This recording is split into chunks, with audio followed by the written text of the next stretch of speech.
आज हम बात करने वाले हैं एक ऐसी फिल्म की जिसमें टैंक की कहानियों को एक नए अंदाज में दिखाया गया है। एक ऐसा टैंक जो एक लेजेंड बन गया। ये था जर्मन का टाइगर टैंक जो कभी नहीं हारता, लेकिन उसको हरा दिया एक रशियन टैंक जिसने जंग का रुख ही बदल दिया। फिल्म का नाम है T-34। तो चलिए शुरू करते हैं, लेकिन उससे पहले नमस्कार दोस्तों, मैं हूं सैम और ये है नो दी स्टोरी। फिल्म की शुरुआत होती है एक रशियन मिलिट्री ट्रक से जो सप्लाई ले जा रहा होता है। ट्रक से एक सोल्जर नीचे उतरता है और रोड का साइन बोर्ड तोड़ने लगता है। ये सोल्जर है हमारा हीरो निकोलाई। तभी उन्हें सामने से जर्मनी आर्मी का हमला दिखाई देता है। निकोलाई तुरंत ट्रक को तेजी से एक टैंक की तरफ मोड़ता है। टैंक गोली चलाता है, लेकिन निकोलाई अपने चालाकी से बचा लेता है और हर दफा वो अपनी स्किल से टैंक का फायरिंग से बच जाता है। उस जर्मन ऑफिसर को भी निकोलाई की चालाकियां इम्प्रेस कर देती है। सीन शिफ्ट होता है रशियन मिलिट्री बेस पर। वहां सोल्जर्स की कमी है, टैंक्स भी लिमिटेड बचे हैं और कमांडर घायल हो चुका है। इसी वक्त निकोलाई आता है, एक ट्रेंड टैंक कमांडर। उसे तुरंत एक टीम दी जाती है जिसमें सबसे इंपॉर्टेंट है ड्राइवर स्टीफान। मिशन ये है कि एक गांव तक मेडिकल स्टाफ को कवर देते हुए जाना है, लेकिन प्रॉब्लम ये है कि सामने जर्मन्स की पूरी टैंक बटालियन खड़ी है। बाकी सोल्जर्स हंस देते हैं कि सिर्फ एक टैंक लेकर उनके सामने जाना तो सुसाइड है, लेकिन निकोलाई अपने कॉन्फिडेंस से सबको कन्विंस कर लेता है। टैंक को रेडी करके टीम निकल पड़ती है। अगले दिन हम देखते हैं जर्मन टैंक्स गांव की तरफ बढ़ रहे हैं। इन्हें लीड कर रहा है वही जर्मन ऑफिसर जिससे निकोलाई पहले बच निकला था। निकोलाई और उसकी टीम गांव के अंदर छुपकर इनका इंतजार कर रही होती है। जर्मन ऑफिसर को शक हो जाता है क्योंकि गांव एकदम सूना सूना है। तभी रशियंस अपना जाल बुनता है। एक नकली एंटी टैंक गन दिखाकर जर्मन्स को कंफ्यूज करते हैं। जैसे ही टैंक्स कवर से बाहर निकलता है, निकोलाई अपना असली टैंक जो घास में छुपाया था उससे निकलता है और सिर्फ एक शॉट में 2 जर्मन टैंक्स उड़ा देता है। जर्मन ऑफिसर तुरंत जवाब देता है, लेकिन तब तक निकोलाई एक और टैंक नष्ट कर चुका होता है। जर्मन्स अपनी पोजीशन चेंज करते हैं और काउंटर अटैक करते हैं। निकोलाई के टैंक को भी एक शेल लगता है, लेकिन डैमेज ज्यादा नहीं होता। फिर निकोलाई छुपकर एक और टैंक को उड़ा देता है। जर्मन्स उसे निकालने के लिए घर को आग लगा देते हैं। निकोलाई समझ जाता है उनकी चाल। वो घर से निकलता है और तुरंत एक और जर्मन टैंक तबाह कर देता है और फिर खुद को दोबारा छुपा लेता है। लेकिन जर्मन ऑफिसर भी छुपकर निकोलाई के टैंक पर फायर कर देता है। जब एक शेल सीधा टैंक के पास गिरता है तो उसके टुकड़े लगकर एक रशियन सोल्जर वहीं शहीद हो जाता है। बाहर खड़े और भी कई जवान मर जाते हैं। जर्मन ऑफिसर जैगर सोचता है कि अब सब खत्म हो गया है, लेकिन निकोलाई और उसकी टीम दोबारा खुद को संभालते हैं और अपना टैंक स्टार्ट कर लेते हैं। जैगर को यकीन ही नहीं होता कि वे अभी भी जिंदा है। वो दोबारा लौटकर आता है, लेकिन तब तक निकोलाई कुछ और टैंक उड़ा देता है। एक जर्मन टैंक निकोलाई पर निशाना लगाता है। गोली चलाने ही वाली होती है, लेकिन उससे पहले एक रशियन सोल्जर अपनी जान देकर उस टैंक की नली ही उड़ा देता है। अब जंग के मैदान में सिर्फ एक टैंक बचा था, जैगर का। निकोलाई ने अपने एक टैंक से जर्मन के बहुत सारे टैंक्स को खत्म कर दिया था। इस वजह से जैगर को खुद सामने आना पड़ता है। दोनों के बीच अब आमने सामने लड़ाई होता है। दोनों टैंक्स एक साथ फायर करते हैं। शेल्स टकरा जाते हैं और दोनों ही तरफ नुकसान होता है। निकोलाई अपने टैंक को एक घर के पीछे छुपाकर जैगर का इंतजार करता है, लेकिन जैगर भी चालाक था। वो सीधा रोड से आने के बजाय साइड से घूमकर हमला करता है। उसका फायर सीधा निकोलाई के टैंक को लगता है। बहुत मुश्किल से निकोलाई अपनी बची हुई ताकत जोड़कर अपने टैंक की नली जैगर की तरफ घुमाता है। दोनों एक साथ रिलोड करके फायर कर देते हैं। कुछ देर बाद सब शांत हो जाता है। निकोलाई टैंक से निकलता है, तभी जैगर भी अपने टैंक से निकलता है। उसका चेहरा जल गया था, लेकिन वो भी जिंदा था। जैगर तुरंत निकोलाई पर गोली चला देता है। निकोलाई जमीन पर गिर जाता है और जैगर भी बेहोश हो जाता है। कहानी यहाँ से 14 साल आगे बढ़ जाती है।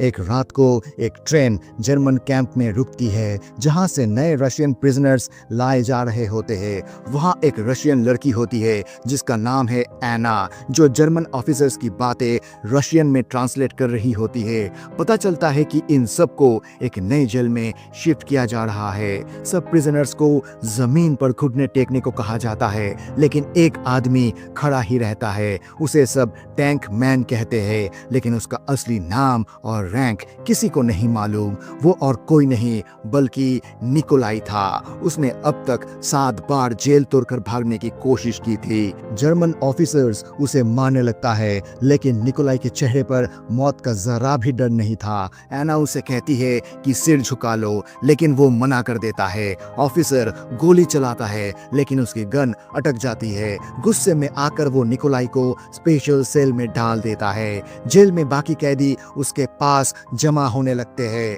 उसका नाम और रैंक पूछते हैं, लेकिन निकोलाई कुछ नहीं बताता।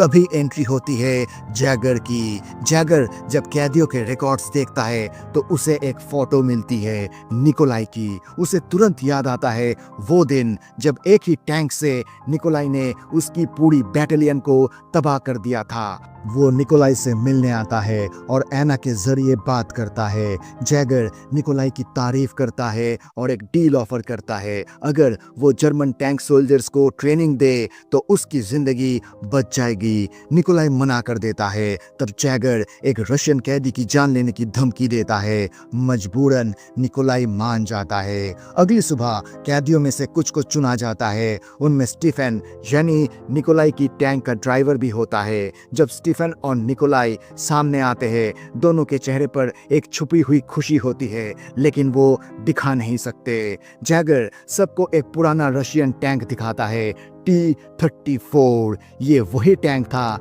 जो कभी जर्मन टैंक्स के लिए सबसे बड़ा खतरा बन गया था। जैगर कहता है कि 1 हफ्ते के अंदर इस टैंक को रिपेयर करना होगा और फिर इससे जर्मन सोल्जर्स के सामने एक प्रैक्टिस लड़ाई लड़नी होगी। टैंक के अंदर अभी भी पुराने रशियन सोल्जर्स की लाशें होती है। निकोलाई और उसकी टीम उन्हें बाहर निकालकर टैंक को साफ करते हैं और फिर निकोलाई अपनी टीम को चुपके से एक और प्लान बताता है। 1 हफ्ते के अंदर हम इस T-34 को जर्मनों के खिलाफ अपना असली हथियार बनाएंगे। जर्मन्स ने उन्हें टैंक और हथियार तो दे दिए थे, लेकिन असली गोलियां नहीं थी। उनका प्लान था कि रशियन कैदियों को सिर्फ ट्रेनिंग के लिए यूज किया जाए, लेकिन निकोलाई समझ रहा था कि अगर उन्हें जिंदा रहना है तो यहाँ से भागना ही होगा, और वो भी इसी टैंक के साथ। निकोलाई जब टैंक के अंदर जाता है तो देखता है कि रशियन सोल्जर्स की लाशों के साथ कुछ टैंक शेल्स और हैंड ग्रेनेड्स होते हैं। निकोलाई तुरंत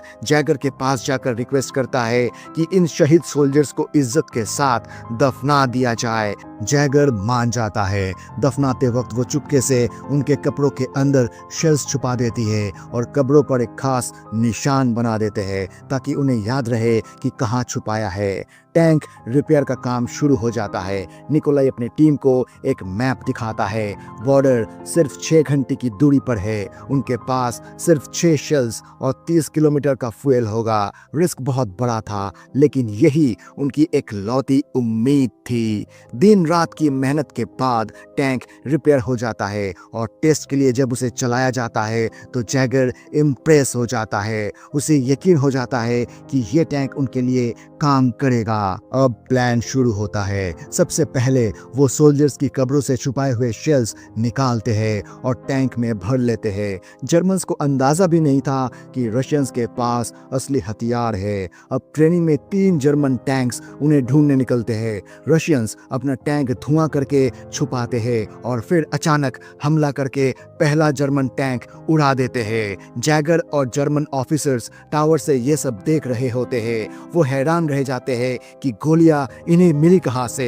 एना वो रशियन ट्रांसलेटर दूसरी तरफ डुप्लीकेट की से ड्रॉयर खोलकर एक मैप चुरा लेती है और बाहर निकल जाती है। अब मैदान में निकोलाई जर्मन टैंक्स पर अचानक हमला करते हैं। एक टावर को भी उड़ा देते हैं जहां से जैगर देख रहा था, लेकिन जैगर वक्त पर बचकर निकल जाता है। जेल में अफरा तफरी मच जाती है। निकोलाई और उसकी टीम टैंक लेकर मेन गेट तोड़ देते हैं और रास्ते में आए जर्मन सोल्जर्स को कुचलकर आगे बढ़ते हैं। मशीन गन्स और ग्रेनेड्स भी उनका टैंक नहीं रोक पाता। बहुत मुश्किलों के बाद वो फाइनली जेल से बाहर निकल जाते हैं। जैगर उन्हें रोक नहीं पाता। दूसरी तरफ एना एक बस स्टॉप पर इंतजार कर रही होती है। तभी दूर से एक रशियन T-34 टैंक नजर आता है। ये देखकर उसके चेहरे पर मुस्कान आ जाती है। निकोलाई उसके पास रुकता है। एना के हाथ में वो चुराया हुआ मैप होता है। जैगर जेल में तुरंत इमरजेंसी अनाउंस करता है। 50 किलोमीटर के रेडियस में जर्मन फोर्सेस ब्लॉक लगा देते हैं और सभी सोल्जर्स को ऑर्डर देता है निकोलाई और उसका T-34 टैंक किसी भी हालत में बचकर नहीं जाना चाहिए। और यहाँ से शुरू होती है असली चेस। टैंक में फ्यूल बहुत कम बचा था, लेकिन 20 किलोमीटर आगे एक छोटा शहर था जहाँ से फ्यूल और सामान मिल सकता था। सब उसी तरफ बढ़ने लगते हैं। जब वो लोग शहर पहुँचते हैं तो वहाँ के लोग टैंक देखकर घबरा जाते हैं और भागने लगते हैं। पुलिस वाले डर के मारे सरेंडर कर देते हैं। रशियंस उनसे हथियार, थोड़ा खाना, फ्यूल और नए कपड़े लेकर आगे बढ़ जाते हैं। तभी अचानक एक बुलेट उनके टैंक को छूकर निकल जाती है। दरअसल जर्मन्स ने एंटी टैंक गन लगाकर हाईवे ब्लॉक कर दिया होता है। उन पर हमला होता है, लेकिन निकोलाई टैंक को मोड़कर अपनी टीम को जंगल के रास्ते ले जाता है। उधर कैंप में जैगर को खबर मिलती है कि रशियंस का पता चल गया है। जैगर अपने टीम के साथ इन्हें रोकने के लिए जाल बिछाता है। जंगल के रास्ते चलते चलते सब थक जाते हैं। आगे एक पहाड़ आता है। उसके दूसरी तरफ चेकोस्लोवाकिया की आर्मी थी जो रशियंस का साथ दे रही थी और नाजीज के खिलाफ लड़ रही थी। निकोलाई डिसाइड करता है कि रात के लिए इसी पहाड़ के पीछे कैंप बनाए जाए। सभी वहीं रुक जाते हैं, लेकिन जैगर को टैंक के निशान मिल जाते हैं। उसे समझ आ जाता है कि निकोलाई चेकोस्लोवाकिया की तरफ जा रहा है। निकोलाई अपने टीम को प्लान समझाता है। बॉर्डर सिर्फ 50 किलोमीटर दूर था। उसका प्लान था कि टैंक को पानी में डुबाकर अलग अलग निकल जाना चाहिए ताकि दुश्मन कंफ्यूज हो जाए, लेकिन कोई भी निकोलाई को छोड़ना नहीं चाहता था। सब एक साथ ही रहने का फैसला करते हैं। उस रात निकोलाई और एना एक दूसरे के करीब आते हैं, पर उसी वक्त निकोलाई को आवाज सुनाई देती है। जैगर अपने टैंक्स लेकर आसपास आ रहा था। निकोलाई समझ जाता है कि उन्हें घेर लिया गया है। अब सिर्फ अंधेरे में ही आगे बढ़ने का चांस था। सुबह वो एक छोटे शहर पर पहुंचते हैं। हर तरफ सन्नाटा था। निकोलाई को समझ आ जाता है कि ये एक जाल है। जैगर ने अपना टैंक घास के अंदर छुपा कर रखा होता है और अचानक फायरिंग होती है। बुलेट टैंक को छूकर निकल जाती है। निकोलाई तुरंत अपना टैंक एक गली में घुसा देता है, लेकिन धीरे धीरे जर्मन टैंक्स उन्हें तीन तरफ से घेर लेते हैं। सिचुएशन बहुत टाइट हो जाती है। निकोलाई कैलकुलेट करता है कि अगर 30 किलोमीटर की रफ्तार से टैंक भगाया जाए तो उनके पास सिर्फ 10 सेकंड्स होंगे जर्मनों को कंफ्यूज करने के लिए, लेकिन इसके लिए किसी एक को अपनी जान देनी पड़ेगी। टीम का सोल्जर वाउचुक आगे बढ़ता है। वो खुशी खुशी अपनी कुर्बानी देने के लिए तैयार हो जाता है। निकोलाई उसे एक ग्रेनेड देता है और प्लान समझाता है। रात होने की वजह से जर्मन टैंक्स के हैचेस खुले होते हैं। वाउचुक चुपके से एक एनिमी टैंक तक पहुंचता है। वहां एक जर्मन ऑफिसर खड़ा था। दोनों में हाथापाई होती है, लेकिन वाउचुक अपना ग्रेनेड उस टैंक के अंदर घुसा देता है। टैंक के अंदर ग्रेनेड फटने के साथ ही एक जोर का धमाका होता है। अंदर बैठे सभी जर्मन सोल्जर्स मर जाते हैं और साथ ही हमारा सोल्जर वाउचुक भी अपनी कुर्बानी दे देता है। उस ब्लास्ट की आवाज सुनते ही बाकी टैंक तुरंत आगे बढ़ता है। जैसे ही वो दीवार तोड़कर आगे निकलते हैं, सामने जैगर का टाइगर टैंक खड़ा मिलता है। दोनों तरफ से फायरिंग होती है। गोलियां एक दूसरे के टैंक्स को बस छूकर निकल जाती है। निकोलाई अपने टैंक को एक पतली गली में घुसा देता है, लेकिन सामने उन्हें एक पैंथर टैंक मिल जाता है। अब दोनों टैंक्स की नली सीधी एक दूसरे की तरफ होती है, लेकिन निकोलाई तेजी से पॉइंट ब्लैंक रेंज पर फायर कर देता है और वो टैंक नष्ट हो जाता है। अब जंग में सिर्फ 2 टैंक्स बचे हैं, एक निकोलाई का और एक जैगर का। दोनों समझ जाते हैं कि ये आखिरी लड़ाई होगी। फायरिंग होती है, गोलियां टकराती है और जैगर के टैंक का ऊपर का हिस्सा उड़ जाता है। दोनों टैंक्स आमने सामने खड़े होते हैं। जैगर पहले फायर करता है, लेकिन निकोलाई का टैंक लास्ट मोमेंट पर अपना एंगल बदल देता है। बुलेट सही जगह नहीं लगती। निकोलाई फिर काउंटर अटैक करता है और जैगर के टैंक की चेन तोड़ देता है। अब जैगर का टैंक कंट्रोल खो देता है और पुल के किनारे लटक जाता है। जैगर जख्मी हालत में बाहर आता है। निकोलाई भी अपना गन लेकर सामने आता है। जैगर उसे उकसाता है, शूट करो, लेकिन निकोलाई ट्रिगर नहीं दबाता क्योंकि वो जैगर की तरह खूनी नहीं था। जैगर अपनी हार मान लेता है। दोनों हाथ मिलाते हैं। जैगर खुद के अंदर से एक्सेप्ट कर लेता है कि निकोलाई सिर्फ एक सोल्जर नहीं, एक असली लीडर है। और तभी उसका टैंक नीचे गिरने लगता है और उसके साथ जैगर भी नीचे चला जाता है। सब कुछ खत्म होने के बाद निकोलाई और उसकी टीम बॉर्डर की तरफ बढ़ने लगते हैं। एना वहां इंतजार कर रही होती है। सूरज की रोशनी के साथ जब वो तीनों सोल्जर वापस लौट कर आते हैं, एना भागकर निकोलाई को गले लगा लेती है। बाकी लोग भी खुशी से झूम उठते हैं और यहीं पर